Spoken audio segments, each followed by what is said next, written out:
I analyzed 10 years of fantasy data to find out what you should expect from Caleb Williams and Jaden Daniels in their rookie seasons. Plus, should you consider the other rookie QBs? I'll break down all the data and take you through my updated redraft quarterback rankings on the Fantasy First Down.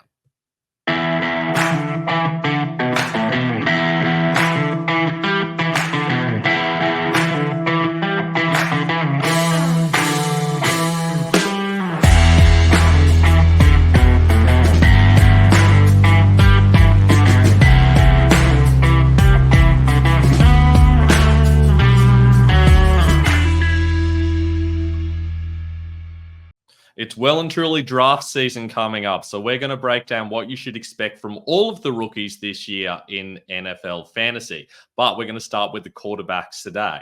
If you haven't already, make sure you like and subscribe so you can check out all the other positional videos when they come up. You can also ask me any questions in the comments, or you can hit me up on Instagram at the Fantasy First Down, on Twitter at Fantasy First Down with no O. Plus, you can find my full rankings for all positions, including dynasty and rookie rankings, at ffdfantasyfootball.com.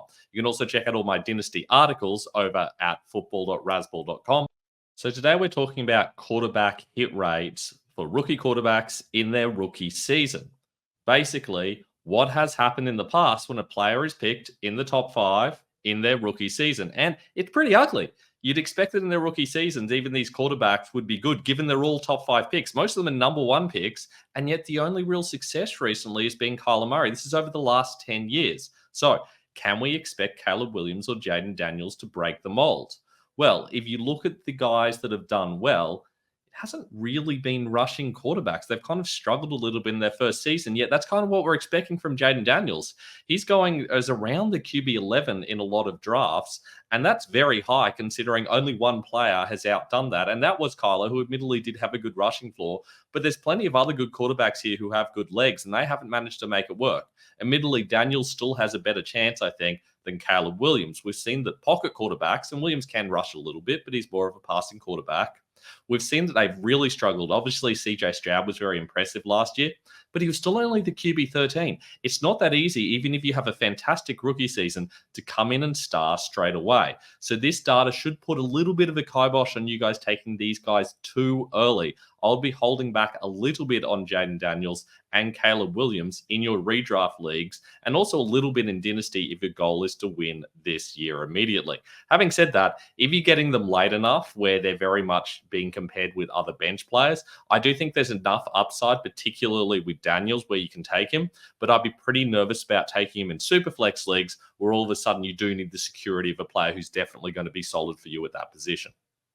Now, there's obviously another guy that we're expecting to start. I think Bo Nix will probably be the starter in week 1. Let's look at guys who are other first-round picks, not in the top 5, but somewhere else in the first round and started week 1.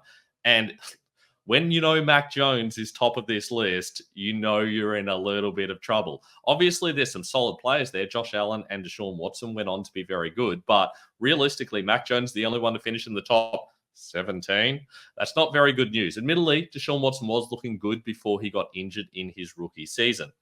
But it's hard to see Bo Nix having a particularly good season. You'd want to be in a very deep super flex league before you think it's a good idea to take Bo Nix in redraft leagues this year. I would be avoiding all of these starters who are anywhere outside the top 5 for quarterbacks. Quarterback is just one of those positions. It's very hard in your first year.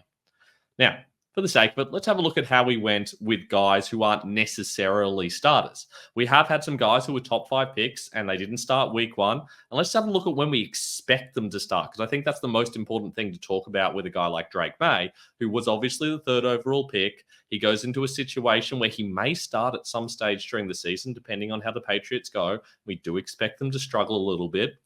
If that happens, well, when is he going to start? We've seen guys start as early as week 3 and as late as week 11. But all of these guys who were top 5 picks did start at some stage during their rookie season. Do we expect Drake May to do the same? Well, this is not a very big sample size. And realistically, even the guys who did start, they weren't particularly good. Baker Mayfield is probably the only exception. And even then, I mean, that's not special. That's not fantastic. You can definitely do better. I can't imagine a situation where you'd want to rely on Drake May being your starter at all during this season. I think the chances of it happening are pretty high, probably late on in the season, but I don't think it's going to be particularly pretty even once it happens. There's obviously these other guys like a Michael Penix, and obviously we've got JJ McCarthy as well, who probably won't start week one either. What about these later guys who've kind of come in and turned out to be okay NFL quarterbacks? Well, Justin Herbert obviously broke the mold. He was the best of those guys, but we did see Lamar Jackson do it as well. He started in week 11, and over those last 7 weeks of the season, he was the QB8. So that kind of gives hope more to, I guess, a Jaden Daniels type, because they are very similar in their style of play. It's hard to see Penix even getting a start this season, realistically. I think McCarthy probably will as well. But you think about those players there and who he compares best to. I mean, I don't know, Kenny Pickett maybe. I mean, you've got to think he's a little bit better than Kenny Pickett, but not by much. There's not really any names there where you're like, oh yeah, JJ McCarthy's that type of player. He doesn't have the talent of Justin Herbert. I mean, there's a lot of real busts there. I mean, Jordan Love's possible, I guess. Obviously, he's turned out quite well, but they took some time with him. I think that's probably what they need to do with JJ, but it is possible if they're struggling, they may throw him in there at some point in time, or if Sam Darnold gets injured or doesn't play very well. Realistically, these are guys you just don't particularly want in your fantasy leagues. They have struggled a lot in the past, and I would expect the same thing to continue.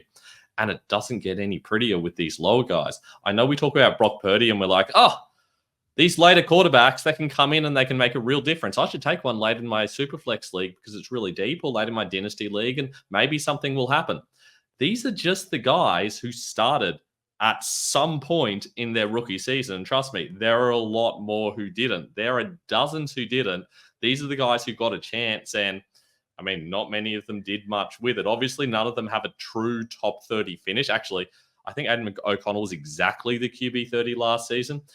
There were a lot of injuries after all, but not many of these guys did anything of value even after they started to start. I don't think that you want any of these guys in any league. I don't know what you're hoping for here. You're certainly not going to get anything going in the first season. You just got to hope that somehow something crazy happens again, but I don't see that happening. I don't see another Brock Purdy situation. I certainly wouldn't be betting on it.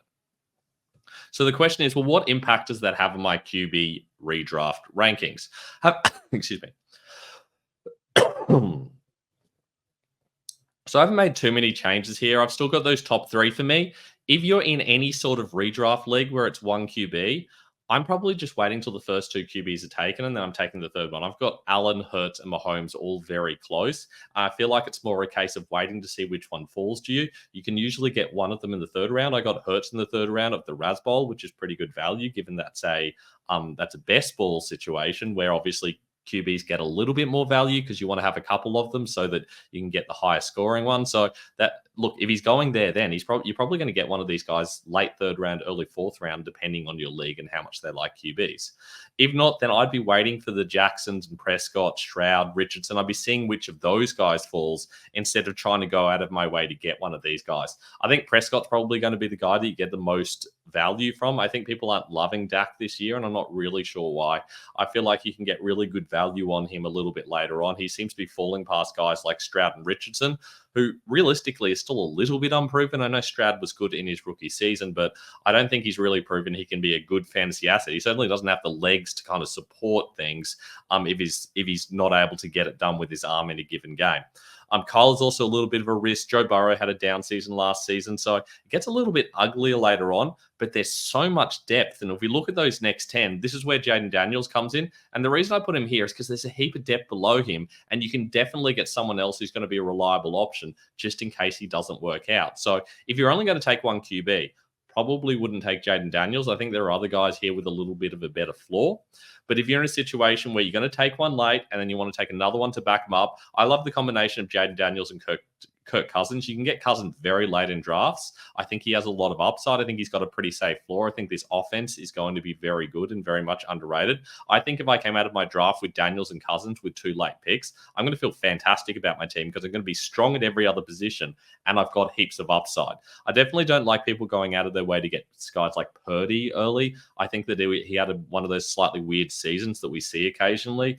Geno Smith had one a couple of years ago where they're kind of like a top 6 or a top 7 quarterback, but it's really a bit of a fluke. I think he belongs down in this range with guys like Tua and Trevor Lawrence, who just got paid a heap, but realistically, they're kind of QB2 type players. And you can see Caleb Williams down there at 17. I do think he has a little bit of upside because he has enough legs to kind of support the passing game. because they put so many weapons around him. What I really like about what they've done in Chicago is they've gone away from what a lot of the other teams do, where they get their QB first and then build around them. They've kind of built around him immediately, and he can go into that room immediately knowing he's got a heap of weapons. And that should help him a little bit, and it gives him a little bit more upside than a lot of the other guys we looked at. Now, if you're going into your draft and you're wondering, gosh, when should I be taking all these guys? How do they rate compared to the other positions in my league? Realistically, nobody in the internet is going to tell you that. Those rankings out there are not going to help you because they're not set up for your league. You need rankings specifically for your league. You need personalized rankings. And that's what I'm offering at the moment. Special price, $10 at the moment. That'll go obviously once it is all full.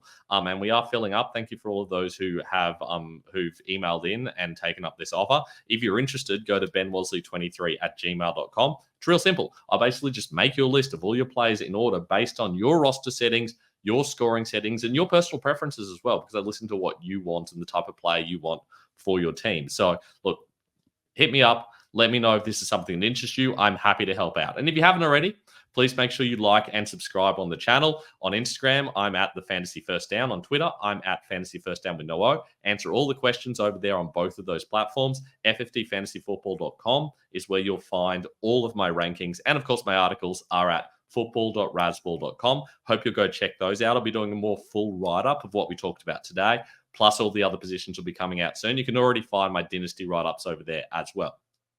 I'll be back in the coming days, assuming I don't get any sicker, talking about some training camp news from week 3 of training camp. If you haven't already, go back and check out the week 1 and week 2 ones. There are a lot of interesting movements in my rankings, and I went through them all there. So I hope you will check them out. I look forward to seeing you in 3 days' time.